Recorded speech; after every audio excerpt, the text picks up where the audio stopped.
Good afternoon students. सो आज हम हमारा लेक्चर शुरू करने जा रहे हैं। आज हमारा सबसे पहला जो टॉपिक है वो है वेव मोशन। सो वेव सबसे पहले क्या होता है ये अभी हमें यहां पर जानना है। वेव का मतलब होता है जब भी कोई एनर्जी ट्रांसफर होती है या वो एक जगह से दूसरी जगह यानी एक पॉइंट से दूसरे पॉइंट पे जब ट्रैवल करती है तो वो वेव्स के फॉर्म में ट्रैवल करती है। और इन्हीं एनर्जी का जो ट्रांसफर होता है वो ऑसिलेटरी पैटर्न में होता है। सो इसीलिए ये कहा गया है जब भी कोई वेव किसी मीडियम में से ट्रैवल कर रही है, जब भी कोई वेव किसी मीडियम में से ट्रैवल कर रही है तो वो अपने साथ एनर्जी ट्रांसफर कर रही है। सो वेव मोशन क्या है ये अभी हमें यहां पर देखना है। सो वेव मोशन में होता है ऑसिलेटरी डिस्टर्बेंस, यानी कि पार्टिकल्स मीन पोजीशन के अलोंग वाइब्रेट होते हैं, उसको हम कहते हैं oscillatory disturbance. So wave motion is the oscillatory disturbance. एक प्रकार का डिस्टर्बेंस है जो किसी मीडियम में से ट्रैवल करता है, जिसकी वजह से एनर्जी ट्रांसफर होती है, बट मैटर जिसमें से वेव ट्रैवल कर रही है वो ट्रांसफर नहीं होता। That means what is wave motion? Wave motion it is the oscillatory disturbance. ये क्या है? ऑसिलेटरी डिस्टर्बेंस, एक प्रकार का डिस्टर्बेंस जो कि मीडियम में से ट्रैवल करता है, which travels through a medium, जो मीडियम में से ट्रैवल करता है, which transfers energy, जो एनर्जी ट्रांसफर करता है विदाउट ट्रांसफर ऑफ मैटर। और जब ये एनर्जी ट्रांसफर होगी उस समय पे पार्टिकल्स जो है अपने पीरियोडिक मोशन को रिपीट करेंगे, और पीरियोडिक मोशन मैं आपको बता चुका हूं। by repeated periodic motion of the particle, that is your wave motion. Now this is your wave motion. So now we will study about wave.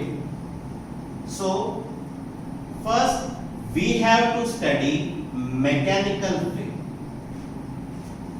So mechanical wave क्या होता है अभी हमें इसके बारे में यहां पर जानना है।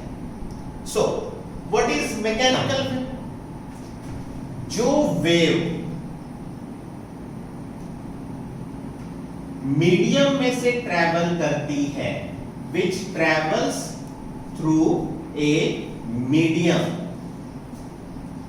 जो वेव किसी मीडियम में से ट्रैवल करती है is called as mechanical wave। या फिर हम ऐसा कह सकते हैं कि जिस वेव को ट्रैवल करने के लिए किसी ना किसी मीडियम की जरूरत होती है, हम ऐसे वेव को कहते हैं मैकेनिकल वेव। फॉर एग्जाम्पल हम यहां पर एग्जाम्पल में लिख सकते हैं जैसे कि sound waves, light waves,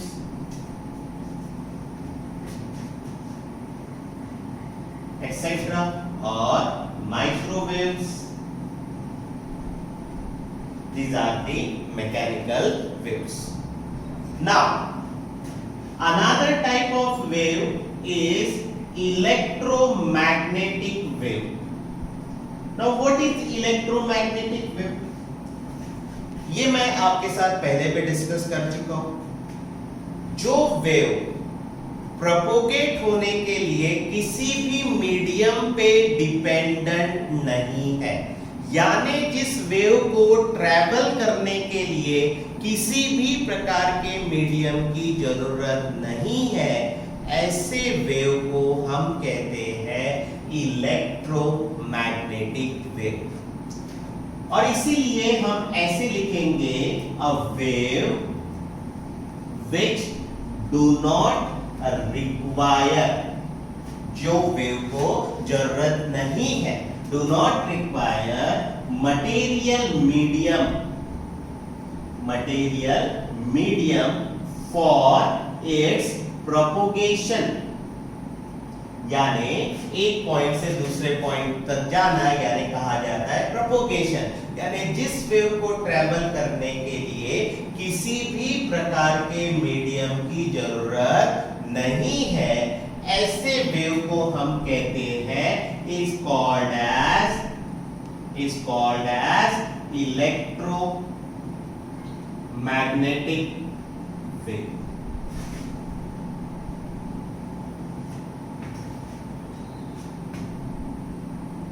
Now we have studied first wave motion, then mechanical wave, now electromagnetic wave. Now we are moving toward progressive wave. Now what is progressive wave? Progressive wave is also called as SHP wave. That means simple harmonic progressive wave. Progressive wave is called as simple harmonic progressive wave.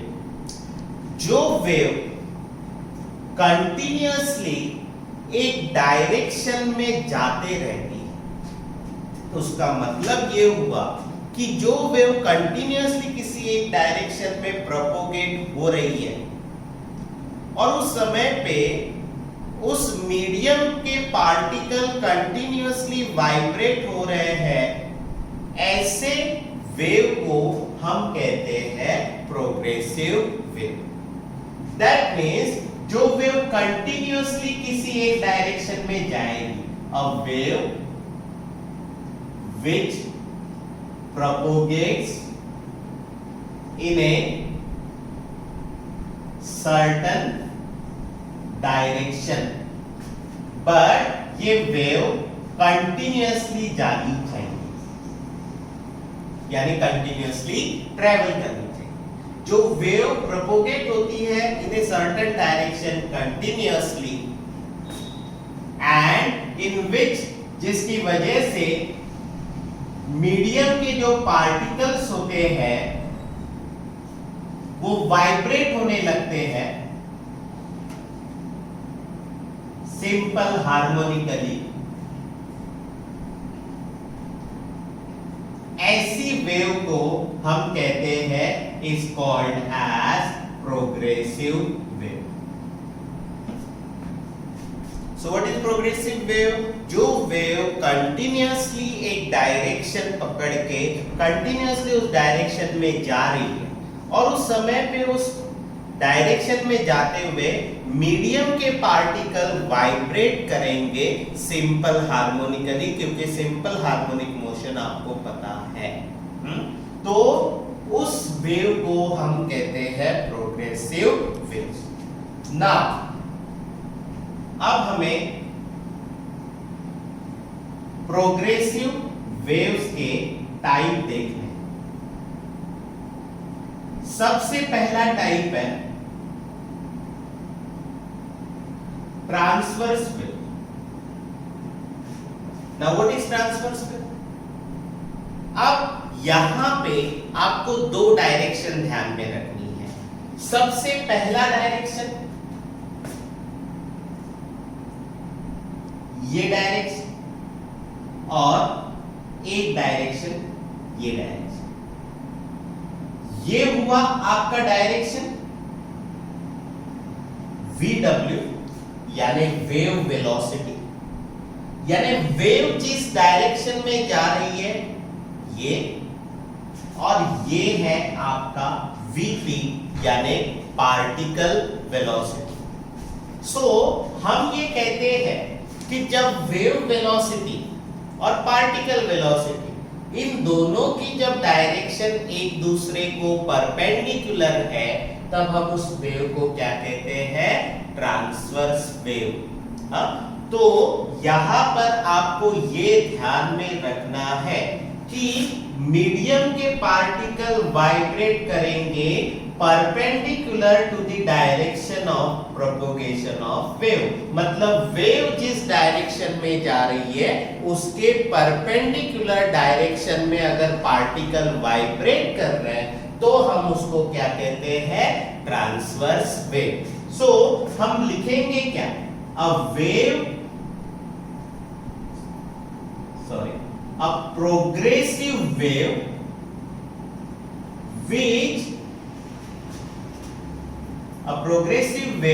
in which particles of a medium vibrate in a direction, मतलब वो vibrate होते हैं इन ए direction. कैसी direction? Direction यहां पे shown है, perpendicular to the direction of propagation of wave, direction of propagation of wave, that is called as transverse wave. Now अब हम इसका एग्जाम्पल ले सकते हैं, जैसे कि वाटर के सरफेस पे जो वेव्स प्रोड्यूस होती है उसको हम कहते हैं ट्रांसवर्स वेव, यानी कि टाइडल वेव्स होगी। उसके साथ साथ अगर स्ट्रिंग में वाइब्रेशन होता है तो उसमें जो वेव होता है वो होता है ट्रांसवर्स वेव।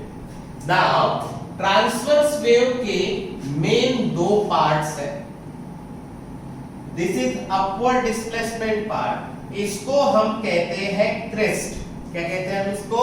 क्रेस्ट। एंड जो डाउनवर्ड पार्ट है इसको हम कहते हैं trough. So this is the pictorial diagram of transverse wave. If you have to represent transverse wave, so it has two parts, crest and trough. Now second type of progressive wave, that is longitudinal wave. Now longitudinal waves, तो longitudinal wave यानी क्या? ये direction पे ही depend है। जिस wave में particles जो medium के होंगे वो अगर वाइब्रेट कर रहे parallel to the direction of wave, यानी ये वेव का डायरेक्शन और ये पार्टिकल्स के वाइब्रेट का डायरेक्शन सी, ये दोनों डायरेक्शन कैसी है? पैरेलल है। मतलब यहां जिस मीडियम में से वेव ट्रैवल कर रही है उस मीडियम के पार्टिकल वाइब्रेट हो रहे हैं parallel in the direction of wave. उस वेव को हम कहते हैं लॉन्जिट्यूडिनल वेव। तो हम लिखते हुए यहां पर क्या लिखेंगे? A progressive wave in which particles of the medium के जो पार्टिकल्स होते हैं वाइब्रेट इन ए डायरेक्शन, ये एक डायरेक्शन में वाइब्रेट होते हैं, वाइब्रेट इन ए डायरेक्शन, यहां लिखा है परपेंडिकुलर, इट इज शोन, यहां पर होगा parallel to the direction of propagation of wave.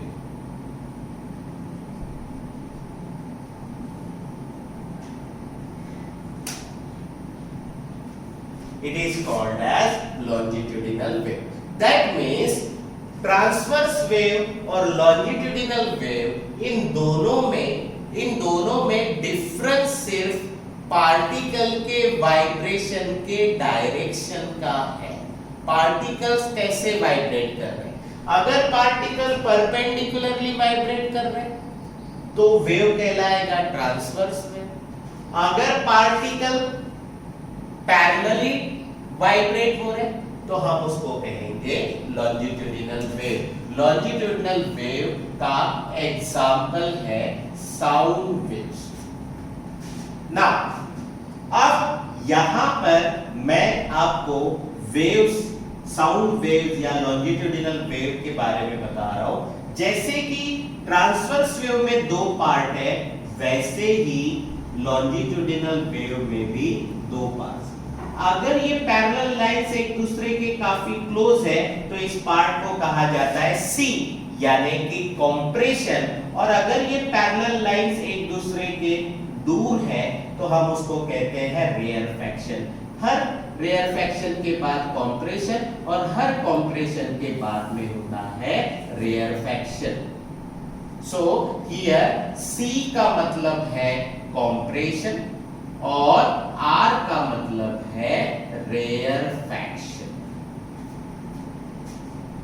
Now this is the longitudinal wave. It has two main parts, compression and rarefaction. So यहां पर लिखा हुआ है उसके बारे में, this is your longitudinal wave. Now कुछ important terms जो आपको यहां पर पता होना चाहिए। सबसे पहला जो टर्म है वो है एम्पलीट्यूड ऑफ वेव। सो ये एम्पलीट्यूड क्या होता है? जैसे कि ये मीन पोजीशन है, पार्टिकल यहां से मैक्सिमम कितना डिस्प्लेसमेंट कवर करते हैं। जैसे ये मीन पोजीशन है, मीन पोजीशन से पार्टिकल इतना मैक्सिमम वाइब्रेशन करते हैं, यानी मैक्सिमम डिस्प्लेसमेंट होता है मीन पोजीशन से, हम उसको कहते हैं amplitude. That is amplitude, the maximum displacement, या फिर हम कह सकते हैं maximum vibration of the particle from the mean position.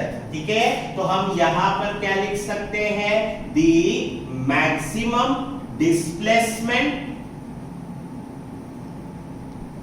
of a particle from its mean position called as, हम उसको क्या कह सकते हैं? हम उसको कह सकते हैं amplitude of wave and it is shown by this line. ठीक है, तो यहां पर ट्रेस में इतना मैक्सिमम डिस्प्लेसमेंट है और इसी मैक्सिमम डिस्प्लेसमेंट को हम कहेंगे amplitude of wave. Amplitude of wave के साथ में एक डेफिनेशन हम पहले पढ़ चुके हैं, पीरियड यानी कैपिटल टी। ठीक है, हम पहले सर्कुलर मोशन में भी ये पढ़ चुके हैं, ग्रेविटेशन में मैंने आपको पीरियड बताया हुआ है और रोटेशनल मोशन में भी। पीरियड क्या होता है? किसी वेव को, किसी भी वेव को वाइब्रेशंस कंप्लीट करने के लिए जो टाइम लगता है उसको हम कहते हैं पीरियड। तो हम यहां पर क्या लिखेंगे?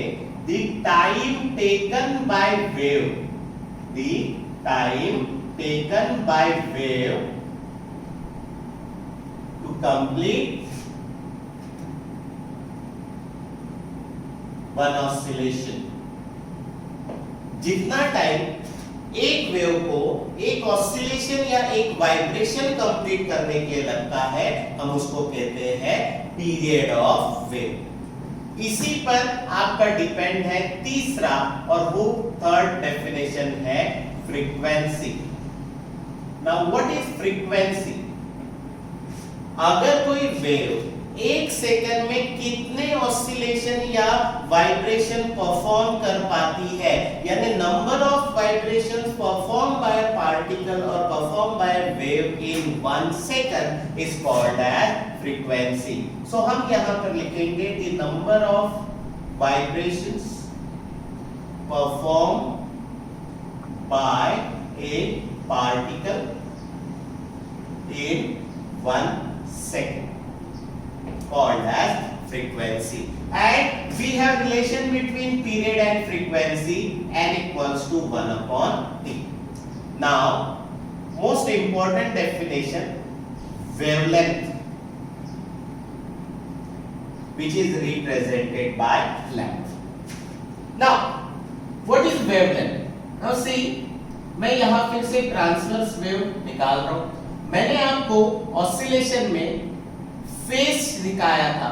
फेज में मैंने आपको बताया था ये 0 है तो ये पाई बाय 2, ये पाई, ये 3 पाई बाय 2 और ये 2 पाई। ठीक है, मान लीजिए किसी भी प्रोग्रेसिव वेव का एक पार्टिकल अगर यहां पर और दूसरा पार्टिकल 2 पाई पे है, मतलब दोनों पार्टिकल के बीच में डिस्टेंस कितना हुआ? 2 पाई में से 0 माइनस कर दीजिए, यानी क्या हो गया? 2 पाई। मतलब ये हुआ कि एक पार्टिकल अगर 0 पे है, दूसरा किस पे आया है? 2 पाई पे, तो तीसरा पार्टिकल किस पे आएगा? 4 पाई पे। दैट मींस कि ये क्या रहता है? ये रहता है distance between 2 particles. Distance between 2 particle, wavelength यानी क्या होता है? 2 पार्टिकल के बीच में डिस्टेंस, जो कि एक दूसरे से कितने डिस्टेंस पे है? एक दूसरे से कितने फेज पे है? 2 पाई रेडियन पे। और इसीलिए हम यहां पर क्या लिखेंगे? द डिस्टेंस बिटवीन 2 सक्सेसिव, मतलब एक के बाद एक आने वाले particles which differ in phase, that means उनके बीच में फेज डिफरेंस है, differ in phase by 2 pi radian. ठीक है, और इस 2 पाई रेडियन, इसी डिस्टेंस को हम कहते हैं, इज कॉल्ड एज वेवलेंथ। हम इसको क्या कहते हैं? वेवलेंथ कहते हैं। These are the important terms which is used in wave motion. Now यहाँ पर अभी हम देखेंगे एक स्मॉल रिलेशन जो हर प्रकार की वेव के लिए एप्लीकेबल है। Relation between velocity, frequency and wavelength. इन तीनों के बीच में क्या रिलेशन है, ये रिलेशन अभी हमें यहां पर देखना है। ठीक है, ये रिलेशन मैं अभी आपको बता देता हूं। जैसे कि हम ये जानते हैं कि वेलोसिटी यानी फॉर्मूला है आपके पास में डिस्प्लेसमेंट अपॉन में टाइम। नाउ डिस्प्लेसमेंट ये आपको दिख रहा है, maximum distance between 2 particle, that is your displacement, which is equals to wavelength यानी कि लैम्डा। तो डिस्प्लेसमेंट की जगह हम क्या लिखेंगे? लैम्डा। और ये एक कंप्लीट वन ऑसिलेशन है, तो इसको लगने वाला जो टाइम है उसको हम कहते हैं पीरियड, यानी टाइम की जगह पे आप क्या लिखेंगे? t। यानी रिलेशन क्या हुआ? Velocity v equals to lambda upon t। अब आप लैम्डा को थोड़ा सामने में कर दीजिए, सो लैम्डा इनटू 1 अपॉन t, और ये 1 अपॉन टी आपको यहां पर दिखाई दे रहा है। 1 अपॉन टी यानी होता है n, तो हम इस 1 अपॉन टी की जगह पे क्या लिखेंगे? n। तो हमारा रिलेशन होगा lambda into n। So therefore finally we have relation v equals to n lambda.